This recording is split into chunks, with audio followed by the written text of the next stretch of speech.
kita akan memulai kajian dan tema yang diberikan kepada saya adalah tentang moderasi Islam, ya. Bapak Ibu yang saya muliakan, kalau kita buka di Quran itu banyak sekali kata yang memakai kata ummah. Sering dibahasakan dalam bahasa Indonesia menjadi kata umat. Lah, kata umat dalam Al-Quran itu disifati dengan berbagai jenis. Terkadang Al-Quran mensifatinya dengan kata ummatan wahidah, umat yang satu. Terkadang Al-Quran mensifati dengan kata ummatan muqtasidah, ya, umat yang adil. Terkadang disifati dengan kata khairu ummah, umat terbaik. Terkadang disifati dengan kata ummatan wasato, umat yang tengah-tengah, umat yang adil, umat yang seimbang. Lah, saya mau membahas yang ummatan wasato saja, karena ada banyak. Kalau dicari di Quran, kata umat dengan seluruh sifat-sifatnya itu ada 62 yang itu diturunkan sejak periode Makkiyah kedua. Jadi kalau kita bicara tentang kronologi sejarah Quran itu dibagi 5. Jadi ada kronologi Makkiyah atau Makkah periode pertama, Makkah periode kedua, Makkah periode ketiga, Madinah periode pertama, dan Madinah periode kedua. Lah, kata umat mulai muncul dari Makkah periode kedua.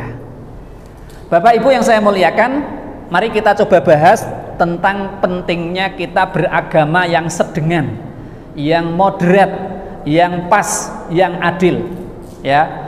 Dasarnya adalah surat Al-Baqarah ayat 143, dan kebetulan ini pas di tengah. Surat Al-Baqarah itu jumlah ayatnya ada 284, dan yang tengah-tengahnya 246, yang tengah-tengahnya 143 adalah ayat ini. Ayatnya berbunyi, a'udzubillahi minasyaitonirrajim, wa kadzalika ja'alnakum ummatan wasata litakunu syuhada'a 'alan nas wa yakunar rasulu 'alaikum syahida. Nah, mari kita bahas apa yang dimaksud dengan ummatan wasato menurut kitab-kitab tafsir. Ummatan wasato, ya, umat wasato artinya tengah, artinya adil, artinya berimbang. Kalau dalam kitab tafsir Jalalain, ummatan wasato itu dimaknai dengan umat yang punya sifat khiyaron udulan, sifatnya pilihan serta memiliki sifat adil. Kata ini juga dimaknai yang sama di beberapa kitab tafsir yang lain. Misalnya di kitab tafsirnya Imam At-Tabari dan Imam Al-Qurtubi. Di sana makna ummatan wasato adalah umat yang tengah-tengah, yang adil, yang seimbang, yang tidak ekstrim ke kanan maupun ke kiri, ke atas maupun ke bawah, ya. Maka salah satu ulama Mesir namanya Asy-Syaikh Yusuf Al-Qaradawi mengatakan yang dimaksud wasato, tengah-tengah, adalah satu sikap yang tidak berada pada dua titik ekstrim. Jadi berada di tengah, di antara dua titik ekstrim, dengan tanpa menegasikan dari salah satu yang ekstrim tadi atau mendominasi salah satunya, dan dia berada di tengah-tengah dengan adil. Nah, ini kata Asy-Syaikh Dr. Yusuf Qaradawi. Nah, contohnya gimana?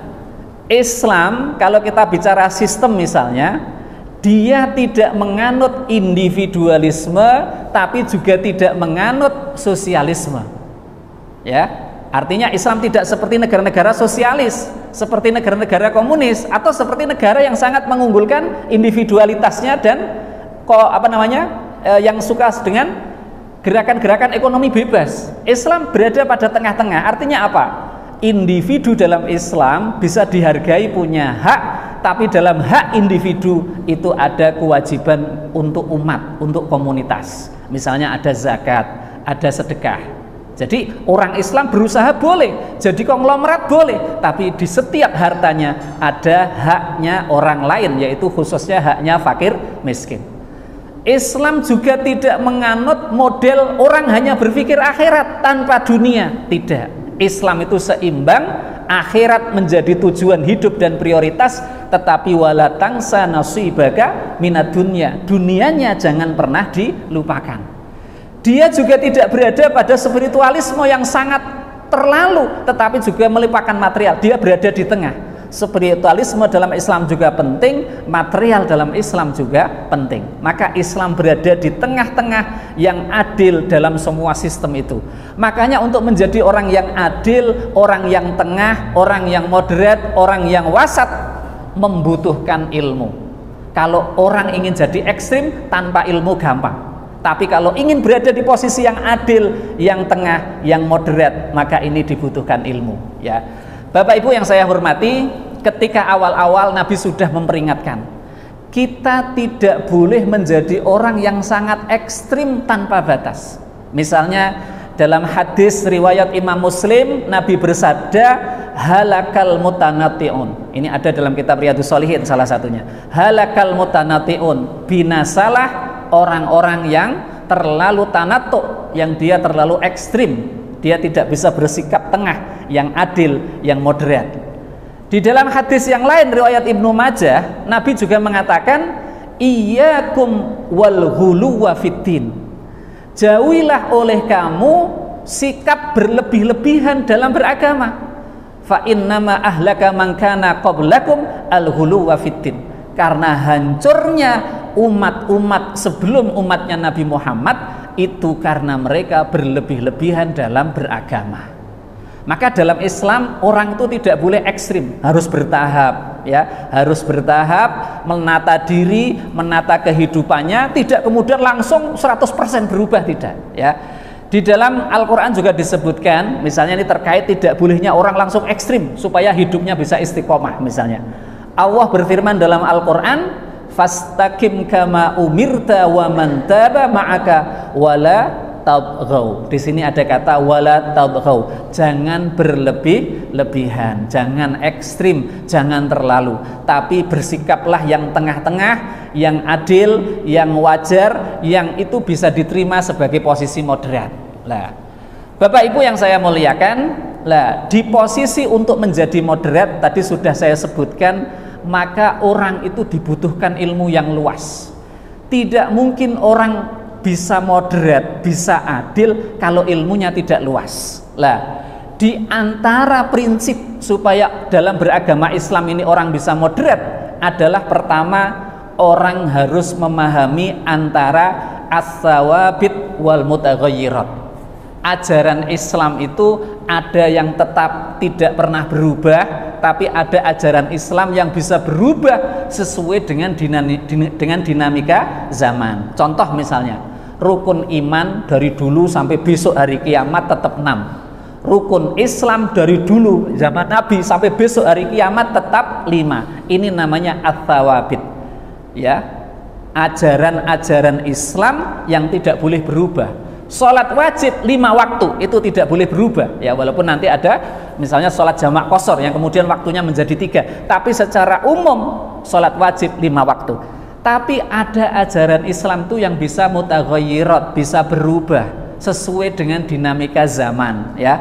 Ini kalau dalam fikih misalnya ada ajaran-ajaran muamalah, ya, terkait dengan muamalah bisa berubah sesuai dengan dinamika zaman. Zaman Rasulullah tidak ada jual beli online, tidak ada dropship, ya, tidak ada model COD. Zaman Rasulullah nggak ada, hari ini ada. Tapi itu adalah ajaran-ajaran muamalah yang Islam bisa terus mengadres perubahan itu. Yang penting prinsip-prinsip muamalah tidak dilanggar. Misalnya tidak ada penipuan, tidak ada upaya untuk berbohong, tidak ada upaya untuk membuat orang rugi, dilakukan dengan cara yang adil. Kalau misalnya prinsip-prinsip muamalah itu bisa dilaksanakan dengan baik, model apapun bisa dilakukan. Nah, ini nanti termasuk yang jadi perdebatan misalnya terkait dengan muamalah, kira-kira sistem negara ini termasuk muamalah atau bukan? Apakah namanya harus negara Islam atau namanya bisa kerajaan Arab Saudi misalnya, atau namanya kerajaan negara Republik Indonesia? Bisa nggak itu? Nah, ini nanti menjadi perdebatan ya. Ada sebagian ulama yang namanya harus negara Islam, ada sebagian ulama yang modelnya pada prinsip-prinsipnya dilakukan ajaran Islam di negara itu ya, seperti model Imam Al-Mawardi misalnya ya, atau Imam Abu Hamid Al-Ghazali ya. Kalau yang harus negara Islam misalnya model Said Qutb misalnya, tetapi ada juga yang mereka melakukan sekularilisasi ya, seperti ulama-ulama Mesir tertentu ya. Nah, ini menunjukkan bahwa ada ajaran yang memang tetap tidak boleh berubah, ada ajaran yang boleh berubah. Dengan cara kita faham mana yang sawabit, mana yang mutaghayyirat, maka kita akan bisa toleran, moderat dengan orang Islam lain, dan ukhuwah bisa terbentuk itu.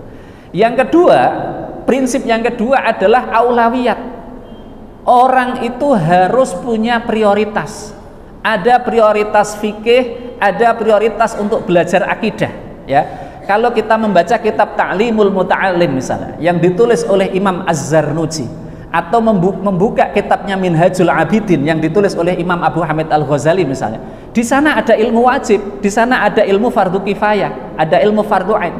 Ini jangan kebalik-balik, harus aulawiyat, yang wajib didahulukan daripada yang sunnah muakkad, yang sunnah muakkad didahulukan daripada yang sunnah didahulukan daripada yang fadilah, fadilah diutamakan daripada yang mubah, dan seterusnya. Yang terjadi di kita, terkadang orang itu tidak punya prioritas ya. Orang harus punya prioritas kalau membangun umat, menyadarkan tentang pentingnya orang beragama secara adil, secara moderat. Ada prioritas. Misalnya apa prioritasnya? Kalau masyarakat ya, hari ini itu kan perbedaan ada di mana-mana ya. Yang namanya orang Islam hari ini itu madhabnya juga macam-macam, ormasnya juga macam-macam. Maka yang dijadikan prioritas adalah mana ajaran-ajaran yang mempersatukan umat Islam. Jangan dibesar-besarkan perbedaan. Karena kalau kita kembali ke umat dulu misalnya, maka yang paling diutamakan itu persatuan Islam, ukhuwah Islamiyah ya.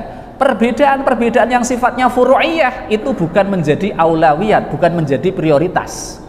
Contoh misalnya paling gampang kalau zaman dulu adalah Imam Asy-Syafi'i dengan murid-muridnya Imam Hanafi. Murid-muridnya Imam Hanafi itu ada Imam Hasan ya, kemudian ada Imam Abu Yusuf dan seterusnya. Sementara Imam Syafi'i juga berguru kepada muridnya Imam Hanafi namanya Imam Hasan. Tapi misalnya dalam hal fikih, Imam Syafi'i ketika berbicara kunut dalam Imam Syafi'i ada 3. Ada kunut nazilah, ada kunut subuh, ada kunut witir. Dalam mazhab Maliki hanya ada 2, ada kunut nazilah dan ada kunut subuh. Tetapi kunut subuhnya mazhab Maliki dengan Imam Syafi'i beda. Ya, kalau Imam Syafi'i kunut subuhnya dibaca setelah orang melakukan iktidal, ruku' iktidal baru baca doa kunut. Dalam mazhab Maliki kunutnya dilakukan setelah membaca surat dari Al-Qur'an. Baca surat Al-Qur'an selesai, dijeda saktah, kemudian membaca kunut baru ruku'. Dalam mazhab Hanafi tidak ada kunut subuh, yang ada hanya kunut nazilah ya, yang ada hanya kunut nazilah. Sementara dalam mazhab Hambali adanya kunut nazilah sama kunut witir. Lah ini terjadi perbedaan. Lah, apa yang terjadi? Perbedaan itu apakah kemudian memecah mereka? Tidak. Apakah perbedaan-perbedaan itu menjadikan mereka kemudian berkonflik dan sampai kemudian menyalah-nyalahkan? Tidak juga. Ini yang bisa kita lihat ya, karena mereka tahu mana yang utama, mana yang wajib, mana yang sunnah, mana yang harus diprioritaskan, maka kita bisa berguru kepada para imam itu. Misalnya apa? Ketika Imam Syafi'i berangkat dari Mesir pergi ke Irak dan kemudian sholat di Masjid Irak, Imam Syafi'i yang biasa melakukan kunut subuh ya, ketika sholat subuh di Masjid Irak beliau tidak kunut. Kemudian salah satu muridnya namanya Imam Al-Buaiti bertanya, wahai Imam Syafi'i, apakah engkau telah mengganti madhabmu? Tidak ada lagi kunut subuh. Apa yang dilakukan oleh Imam Syafi'i? Imam Syafi'i mengatakan bahwa di masjid ini, di samping masjid ini ada makam, dan di sana ada makamnya Imam Hanafi. Penduduk sekitar masjid ini adalah pengikut Imam Hanafi, maka saya hadir di kampung mereka, saya menghargai madhab mereka. Nah, ini luar biasa. Jadi tahu mana yang menjadi prioritas ketika kita membangun umat ya. Yang ketiga, yang harus kita lihat bisa terbangun moderat, bisa terbangun umat Islam yang adil ya. kalau kita bisa memahamkan kepada umat secara tadarruj. Tadarruj itu berproses, ya. Tidak mungkin umat itu langsung diajak yang berat-berat, jangan. Ya. Rasulullah ya ketika ini berbicara di Quran, ya, Al-Quran memerintahkan Rasulullah untuk mengharamkan riba. Prosesnya, suratnya, ayatnya 4 kali turunnya. Al-Quran ketika mengharamkan khamr, prosesnya, ayatnya 4 kali. Jadi ada ayat pertama, ayat kedua, ayat ketiga, ayat keempat. Baru ayat keempat diharamkan total. Ya, misalnya di ayat ketiga, ya, di ayat ketiga itu ketika berbicara tentang khamr, misalnya bahasanya wala taqrabus sholata wa antum sukaro. Jangan kamu dekati sholat sementara kamu dalam keadaan mabuk. Pada waktu itu sahabat masih mabuk, sehingga ketika dalam satu asbabun nuzul, ya, dalam kitab asbabun nuzul yang ditulis oleh Imam Al-Wahidi, itu ketika sahabat sholat subuh, ada yang jadi imam, ada yang mengatakan imamnya itu Ali bin Abi Thalib, itu agak mabuk sehingga membaca surat Al-Kafirun salah-salah. Baru setelah itu ada kejadian Hamzah yang mabuk bawa pedang ngamuk sambil baca syair. Maka kemudian Umar bin Khattab sowan kepada Rasulullah, ya Rasulullah, jelaskan kepada kami bagaimana hukum khamr yang sesungguhnya. Baru turun surat Al-Maidah, innamal khamru wal maisiru. Itu butuh 4 tahap untuk mengharamkan, ya. Untuk mengharamkan riba butuh 4 tahap. Artinya apa? Islam itu mengajarkan kepada kita untuk melakukan namanya tadarruj. Tadarruj itu berproses, ya, berproses, ya. Kita harus berproses menerapkan hukum-hukum Islam, syariat Islam, ajaran Islam ini di masyarakat. Jangan langsung ingin diterapkan semua. Apalagi yang pertama kali ingin diterapkan itu hukum pidana, jangan. Pencuri potong tangannya, ya kan? Jangan. Zina dirajam, jangan. Hukum-hukum pidana itu diterapkan setelah imannya orang-orang mukmin, ya, Islamnya orang-orang Islam itu sudah baik. Jadi kalau kita baca sejarah, hukum pidana itu hukum yang terakhir diberi aturan untuk orang Islam, yang sekitar jumlahnya ada 70 ayat terkait dengan masalah pidana. Yang selanjutnya, orang bisa adil, bersikap bisa moderat kalau dia memahami bahwa tidak boleh membebani orang tidak sesuai kemampuannya. Al-Quran mengatakan la yukallifullahu nafsan illa wus'aha. Setiap orang jangan dibebani kecuali dengan kemampuannya. Begitu juga ajaran Islam ini dipermudah. Yasiru wala tu'asiru. Permudah, jangan persulit. Basyiru wala tunafiru. Beri kabar gembira masyarakat, beri kabar gembira umat, wala tunafiru, dan jangan jadikan mereka jera. Maka jadilah ajaran Islam ini ajaran Islam yang menyenangkan.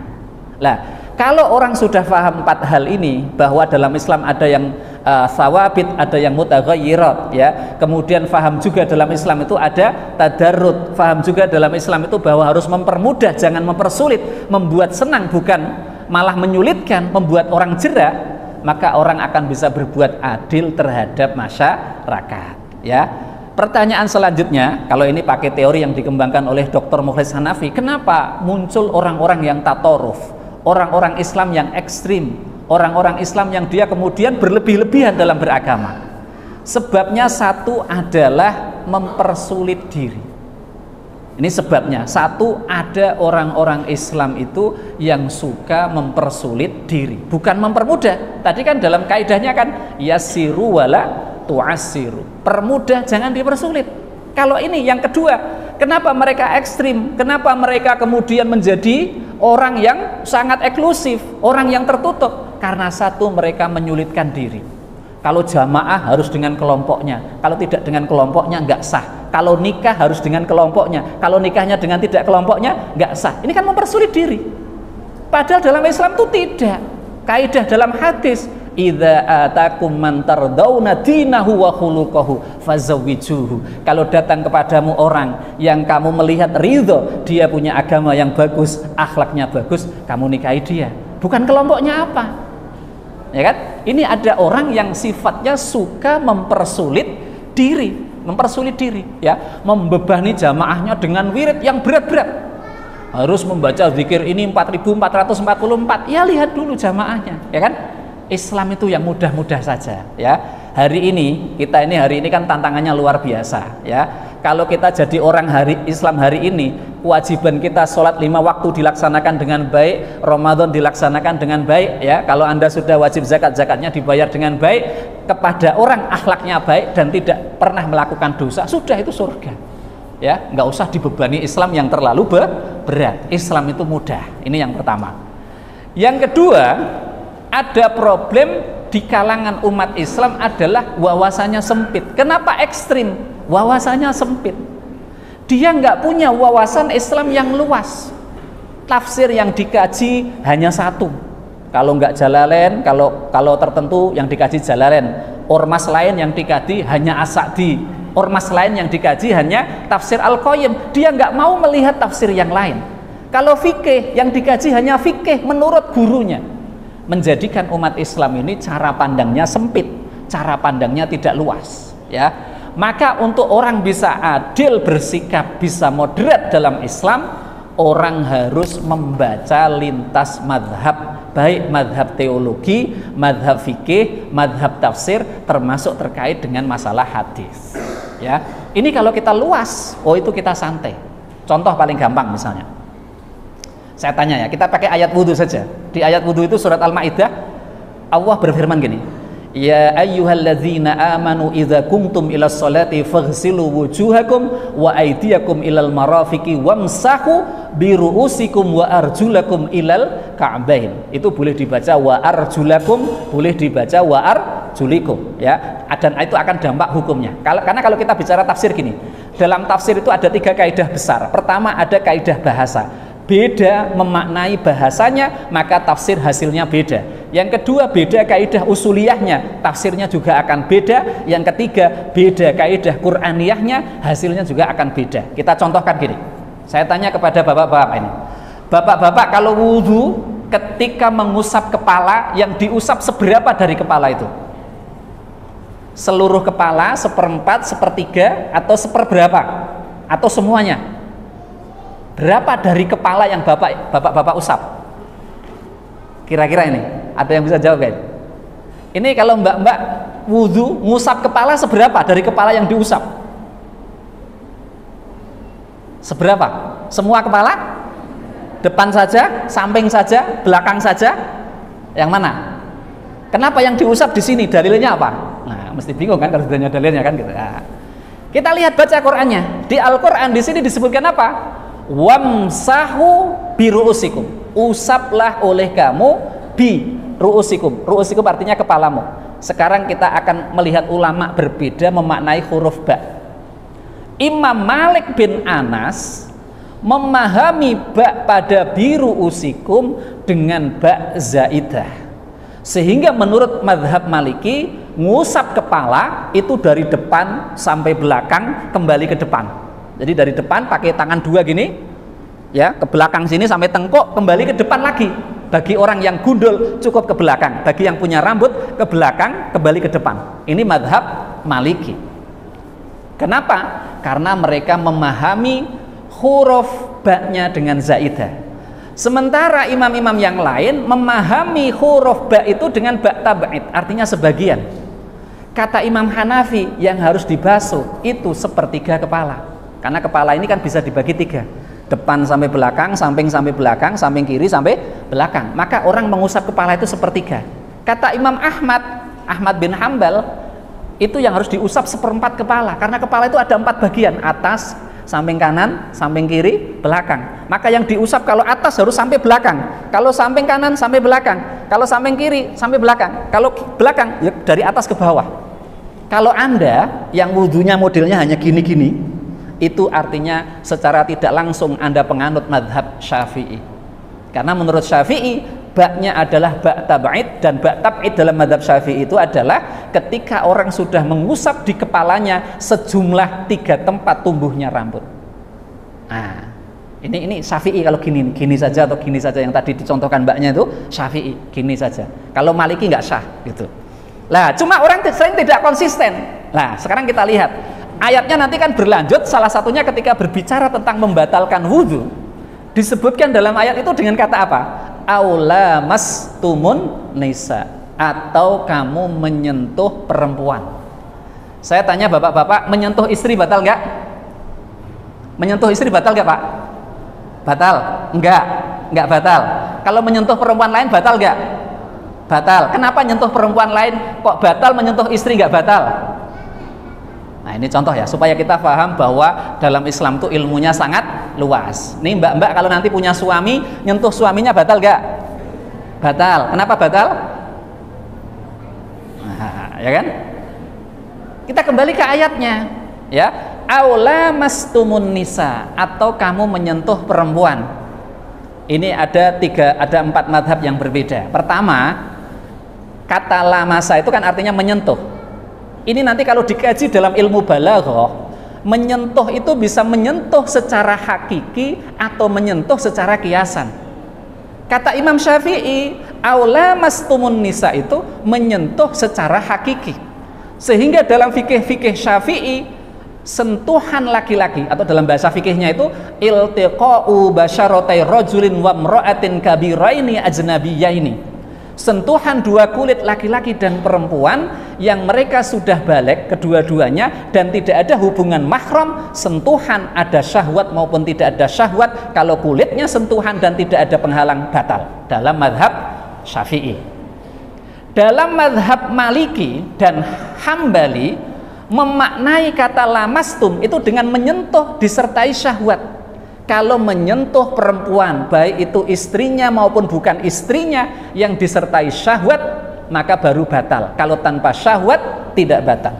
Tapi kata Imam Hanafi bukan, sentuhannya bukan sentuhan biasa, tapi itu sentuhan yang luar biasa yang dimaknai oleh Imam Hanafi dengan nama wiko. Wiko itu artinya hubungan suami istri, baru batal. Sehingga kalau Anda wudhunya gini-gini ini, artinya itu kan ikut Syafi'i, nyentuh istrinya harus batal, ada syahwat maupun tidak ada syahwat. Kalau Anda tidak ingin batal, harusnya pakai Maliki, wudhunya dari depan ke belakang. Itu namanya orang nggak konsisten ngikuti imam itu, ya, yang seperti itu. Ya, ini contoh saja, ya. Contoh lagi bahwa kita harus wawasannya luas supaya bisa menghargai orang lain adalah contoh ini. Pernah nggak kita dengar bacaan bismillah dalam Fatihah sholat? Sering kan? Ini juga sering jadi masalah di masyarakat kan? Nah itu. Bismillah dalam sholat. Ya, kata Imam Syafi'i, bismillah hukumnya wajib dibaca baik ketika baca Fatihah maupun baca surat. Kalau ada orang baca Fatihah tidak baca bismillah, ayatnya kurang satu. Kalau ada orang membaca Al-Ikhlas nggak baca bismillah, kata Imam Syafi'i, ayatnya kurang satu. Ini Syafi'i. Tapi kata Imam Malik, baca bismillah dalam Fatihah sholat makruh. Kata Imam Hambali, baca bismillah wajib, tapi harus siri terus. Kalau Syafi'i, kalau sholatnya keras, bismillahnya keras. Kalau sholatnya siri, bismillahnya siri, ya kan? Kalau menurut Imam Hanafi, baca bismillah dalam Fatihah sholat hukumnya haram, ya kan? Makanya ini kita harus paham. Untuk apa? Ketika kita berbeda dengan orang, ya, kita fahami orang itu jangan dengan perspektif kita, tapi kita fahami dengan adil, dengan dalil-dalil yang mereka pegang. Jadi kita lihat, kamu penganut apa? Oh, saya ngikuti Syafi'i, berarti gini. Kamu ngikuti Maliki, berarti gini. Atau kalau turun lagi di bawah itu kan kemudian di Indonesia ini lebih sempit lagi. Kalau dulu imam-imam besar di Indonesia menjadi ormas gitu. Oh, kunut berarti penganut NU, nggak kunut berarti penganut Muhammadiyah gitu. Gitu. Ini lebih sempit nih. Kalau ditarik ke atas sebenarnya ada imam-imam besarnya. Itu bukan masalah Muhammadiyah atau NU, itu adalah sudah disebutkan oleh para imam-imam yang dulu. Lah, orang bisa menjadi moderat, bisa adil kalau dia mampu sesama orang Islam itu bisa toleran terhadap berbagai perbedaan, ya. Karena di dalam perkataan para ulama, ikhtilafu ummah rahmatun. Perbedaan umat Islam itu harusnya menjadi rahmah. Perbedaan umat Islam harusnya menjadi ilmu. Perbedaan umat Islam harusnya semakin meningkatkan kemampuan dia dalam berijtihad. Tapi hari ini itu tidak. Perbedaan itu menjadi masalah, perbedaan itu menjadi konflik. Kenapa? Karena perbedaan itu kemudian memunculkan sikap mengkafirkan orang yang berbeda, membid'ahkan orang yang berbeda, dan menyalahkan orang yang berbeda tanpa mau melihat argumentasi yang dibangun oleh orang yang berbeda itu. Maka kita lihatlah orang itu dengan argumentasi yang mereka bangun, jangan dengan argumentasi kita. Maka yang terjadi adalah debat kusir, ya, debat kusir. Ini yang Kita harus saling menghargai kalau perbedaan-perbedaan itu pada wilayah furu'iyah, pada wilayah cabang, ya. Sholatnya 5 waktu kita sepakat, tapi cara ngangkatakannya kita boleh berbeda. Cara sedekapnya, ya, cara bersedekap berbeda. Ini saya tanya, bapak-bapak, kalau sedekap sholat di mana posisi tangannya? Bawah puser, pas puser, atas puser, pas uluati, pas dada kanan, dada kiri, dada tengah, dada bawah bulu, bawah leher. Mana yang Anda lakukan ini? Bapak-bapak lakukan kira-kira di mana? Wah, kan beda-beda semua kan? Nah, itu. Artinya apa? Sudah nggak apa-apa. Ya kan? Yang kalau saya dalam masalah fikih ibadah, saya cenderung mengikuti Syafi'i. Kalau fikih muamalah saya cenderung mengikuti Hanafi. Itu kalau Syafi'i, yang penting ukurannya puser. Atas puser pas puser pas, bawah puser pas. Yang penting kalau bapak-bapak jangan terlalu turun dari puser, itu bahaya itu. Nah, itu kalau bapak-bapak kan gitu. Yang penting puser ukurannya kan gitu. Nah, ini kita bebas, perbedaan biasa kalau masalah furu'iyah. Yang penting sama, rukun imannya sama, rukun Islamnya sama, sholatnya 5 waktu dan menghadap kiblat. Maka kata Imam Abu Hamid Al-Ghazali, la nukaffiru ahadan min ahlil kiblah. Jangan pernah mengkafirkan orang yang orang itu masih sholatnya menghadap kiblat, walaupun kita punya perbedaan. Jangan pernah mengkafirkan, ya. Syekh Abdul Azim Az-Zarqani mengatakan gini, ya, al-kitabu wa sunnatu wal islamu awsa'u min madzahibihim wa ara'ihim wa anna madzahibahum wa ara'ahum adyaku minal kitabi wa sunnati wal islam. Ya, kata beliau Syekh Abdul Azim Az-Zarqani dari Mesir. Al-Quran, sunnah Nabi, Islam itu jauh lebih luas dibandingkan madhab, ormas, dan pemikiran seseorang. Madhab, ormas, dan pemikiran seseorang jauh lebih sempit dibandingkan Islam, Al-Quran, dan sunnah. Ya. Wa fi maidanil ikhtilaf, maka pada wilayah di mana orang dibolehkan untuk berbeda pendapat, disitulah orang bisa mengemukakan al-afkar, pemikiran-pemikiran dan ijtihadnya. Ya, jadi dalam Islam sekali lagi kita jangan sampai senang dengan truth claim bahwa yang benar hanya kelompoknya, menafikan kelompok yang lain. Kalau dia syahadat, sholatnya menghadap kiblat, apapun perbedaannya, dia orang Islam, dia saudara kita, dan kita harus membangun ukhuwah dengan mereka. Nah, ini kalau tidak seperti ini, umat Islam akan terpecah terus, ya. Beda kunut tidak kunut, ribut gelut, ya kan? Tahlil tidak tahlil, gelut. Kan repot kalau begitu. Kapan orang Islam bisa jadi satu membangun sebuah peradaban kalau yang difikirkan tidak punya aulawiyat, tidak punya prioritas, tapi selalu sibuk dengan furu'iyah, ya. Kalau saya membaca salah satu buku, ya, yang ditulis oleh Senok Horgronya. Ini saya dikasih waktu sampai jam 5.40, maka saya lihat jam, ya. Nanti supaya kalau nggak melanggar hak Bapak Ibu semua yang mau buka puasa ini, ya. Ya, oke. Saya lanjutkan, ya. Kata Senok Horgronya itu antropolog dari Belanda yang kemudian masuk Indonesia pada masa Belanda, ya. Ketika dia ingin mengalahkan orang Indonesia, Belanda itu bingung karena pertempuran itu dari abad 16 nggak pernah berhenti. Di mana-mana ada perlawanan, ya. Misalnya kalau di Jogja, Jawa Tengah, ya, ada perang di Ponegoro kan, 1825 sampai 1830. Itu sampai perang Aceh. Mereka bingung bagaimana melemahkan orang Islam itu.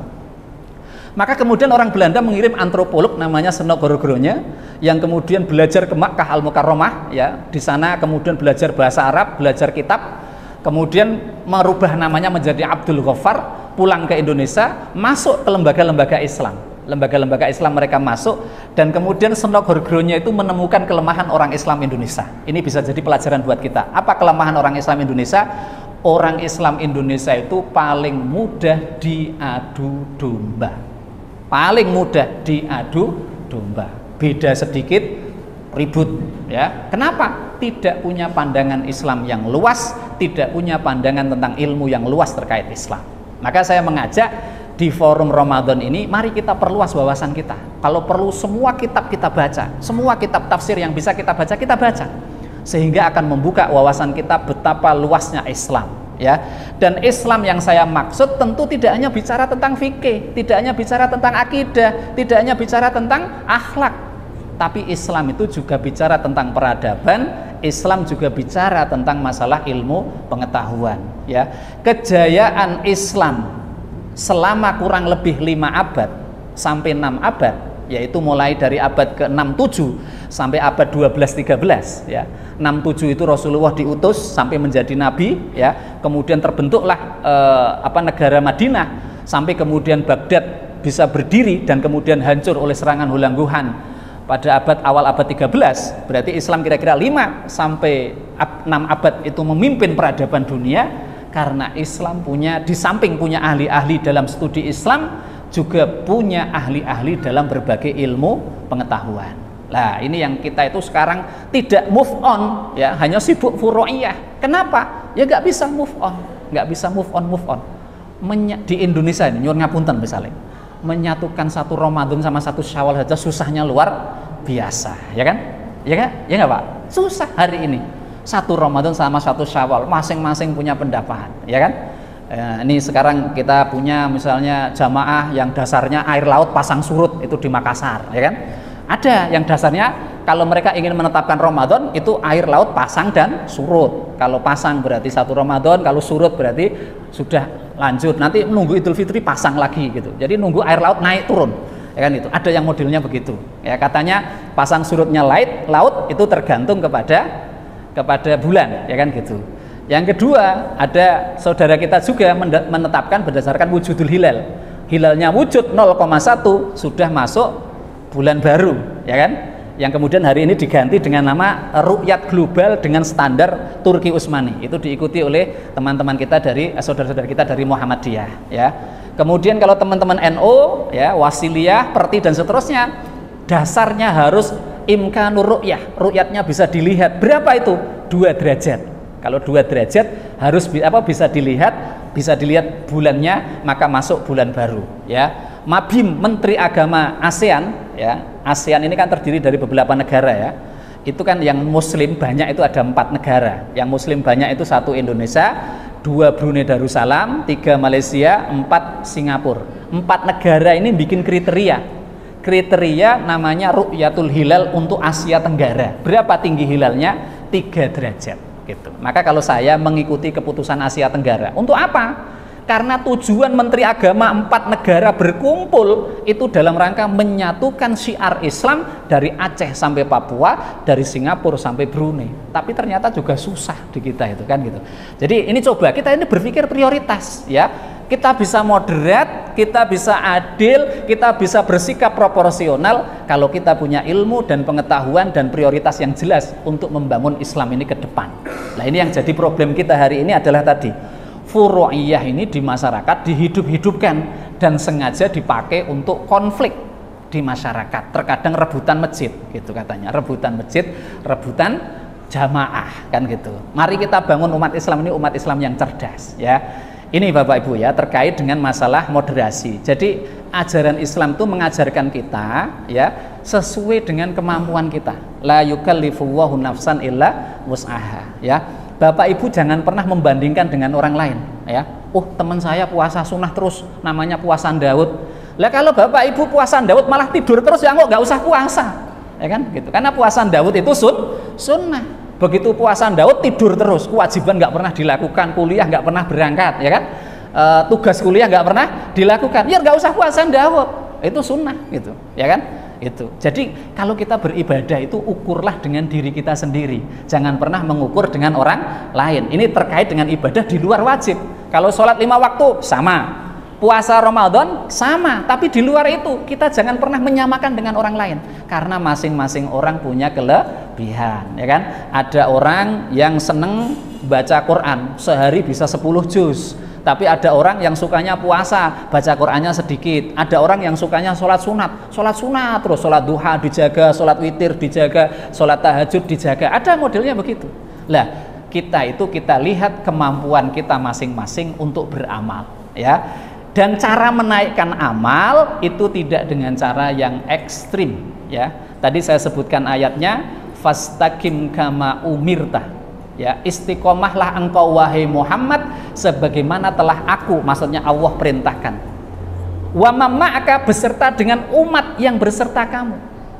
Tapi syaratnya orang bisa istiqomah dalam beragama adalah wala tawghaw, jangan pernah berlebih-lebihan. Ya, kan ada orang tuh semangat Islamnya Datnyeng itu kalau lagi semangat terus, tapi kalau lagi nggak semangat, hangat-hangat kayak ayam, itu tidak bagus. Islam itu ngajari kita untuk konsisten, jalannya itu konsisten naik terus gitu. Jadi nambah amal tuh bertambah. Karena dalam Islam itu bahwa hari ini harus lebih baik dari hari kemarin, ya kan? Hari besok harus lebih baik dari hari ini. Maka kenaikan, tapi kenaikannya ini bertahap, jangan langsung ekstrim. Karena kalau langsung ekstrim itu nggak kuat. Contoh misalnya, jarang tahajud, tidak pernah tahajud, langsung malam itu tahajud 12 rakaat. Habis itu sholat hajat 4 rakaat, sholat witir 11 rakaat. Saya yakin itu paling kuat 1 minggu, setelah itu leren gitu. Ya kan? Kenapa? Belum siap. Nggak bisa, nggak istiqomah yang seperti itu, ya kan? Maka kita membangun Islamnya itu pelan-pelan. Latihan pertama supaya kita menjadi orang yang baik, bertambah baik, bangun malam pipis, ya kan? Hanya sholat 2 rakaat langsung tidur lagi, sholat 2 rakaat tidur lagi. 1 bulan kuat, tambah 2 rakaat, ya. Makanya dalam beragama jangan berlebih-lebihan, nggak akan kuat, ya. Orang yang berlebih-lebihan dalam agama, maka dia bisa berada pada titik balik yang ekstrim, yang bertentangan dengan agama. Maka dalam hadis yang tadi sudah saya sebutkan, ya, iyyakum wal ghuluwa fiddin, jauhilah oleh kamu sikap berlebih-lebihan dalam beragama. Jadi sing sedengan saja, berislam itu yang sedengan saja, lumrah saja, nggak usah berlebih-lebihan. Jangan sok alim, biasa saja. Jalan juga biasa saja, ya. Kemudian ketemu orang juga biasa saja, nggak perlu dibuat-buat. Ya, nggak perlu dibuat-buat. Intinya dalam Islam kan kalau bertemu ucapkan salam sambil tersenyum, menyapalah, sudah gitu aja.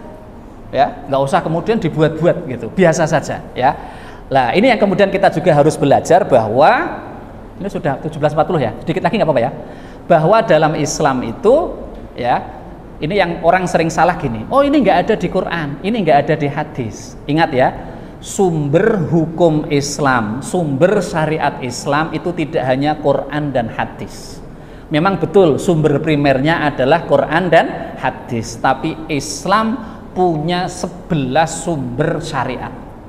Islam punya 11 sumber syariat di luar Quran dan hadis. Yang disepakati sumber primernya ada Al-Quran, ada sunnah Nabi atau hadis. Yang disepakati sebagai sumber sekundernya ada ijma dan ada qiyas. Tetapi ada 7 sumber sekunder yang ulama memakai, tapi ada perbedaan di antara mereka. Misalnya maslahah mursalah dan amalu ahlil Madinah, tradisi masyarakat kota Madinah itu menjadi sumber hukum hanya pada madhab Maliki, tidak ada pada madhab lain.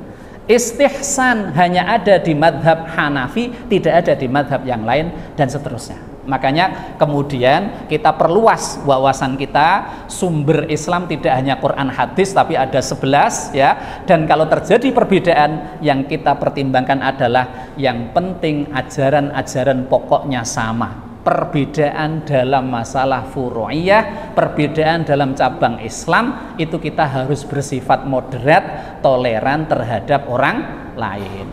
Jangan pernah mengukur orang lain harus selalu sama dengan kita. Hari ini Bapak Ibu mungkin ada yang tarawihnya 8, ada yang tarawihnya 20, ada yang tarawihnya 36, ada yang tarawihnya 48, ada yang tarawihnya 100 rakaat. Ini yang paling banyak berapa ini? Ada nggak yang 36? Yang 36 tarawihnya ngacung. Oh, ini tarawih 36, ini tarawih ala Imam Malik bin Anas di Masjid Nabawi pada masa tabi'in. Ada yang tarawihnya 36? Oh, nggak ada ya, nggak ada ternyata. Ada yang tarawihnya 48? Nggak ada juga. Ada yang tarawihnya 100 rakaat? Oh, nggak ada juga. Berarti mayoritas kalau nggak 8, 20, ya kan? 8, 20 sudah, yang penting tarawih gitu loh. Yang penting tarawih. Oh, enggak tarawih aja enggak apa-apa, enggak dosa ya kan gitu. Kok kita akan padu hanya masalah tarawih 8 atau 20. Ini ya yang bisa saya sampaikan. Tadi saya dibatasi sampai jam 17.42. Ini sudah atau ada tanya jawab? Sudah saja ya? Sudah ya, oke. Ini sudah ya, berarti enggak ada tanya jawab. Matur nuwun. Mohon maaf jika ada kurang lebihnya. Assalamualaikum warahmatullahi wabarakatuh.